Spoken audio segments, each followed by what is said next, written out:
ସମୁଦ୍ର କୂଳରେ ଗୋପାଳ ନାମକ ଜଣେ ଅତ୍ୟନ୍ତ ଉତ୍ସାହୀ ବ୍ୟକ୍ତି ରହୁଥିଲେ। ତାଙ୍କର ସ୍ତ୍ରୀଙ୍କ ନାମ ଥିଲା ରାଧା।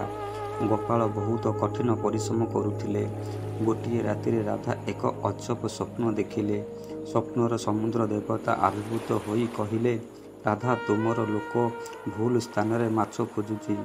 କାଲି ତାକୁ କୁହ ଯେ ସୂର୍ଯ୍ୟାସ୍ତ ପୂର୍ବରୁ ତାର ପର୍ବତ ମାଛ ଧରିବା ପାଇଁ 3ଟି ଢେଉ ମଧ୍ୟରେ ତାର ଜାଲ ପକାଇବାକୁ।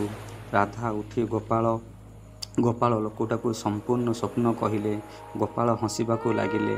ମୁଁ ବର୍ଷ ବର୍ଷ ଧରି ସମୁଦ୍ର ଜାଲ ପକାଇ ଆସୁଛି ଏବଂ ତୁମେ କହୁଛ ଯେ ମୋତେ ଏକ ପର୍ବତ ଜାଲ ବ୍ୟବହାର କରିବା ଉଚିତ ଏବଂ ଏକ ରୂପା ମାଛ, କି ମଜା!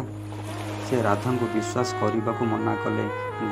ଗୋପାଳ ସେହିଦିନ ମଧ୍ୟ ଖାଲି ହାତରେ ଫେରି ଆସିଲେ। ଘରକୁ ଫେରିବା ପରେ ସେ ଦେଖିଲେ ଯେ ରାଧା ସେ ଧାର ନେଇଥିବା ଏକ ମାଛ ତିଆରି କରୁଛନ୍ତି।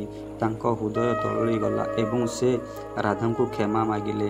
ପରଦିନ ସକାଳେ ଗୋପାଳ ସେହି ପର୍ବତ ଜାଲକୁ ଉଠାଇଲେ।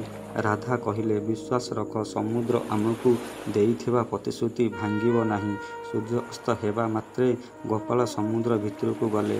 ସେ ତୃତୀୟ ଲହରୀ ଗଣନା କଲେ ଏବଂ ତାହାର ଆସିବା ମାତ୍ରେ ସେ ଜାଲ ପକାଇଲେ।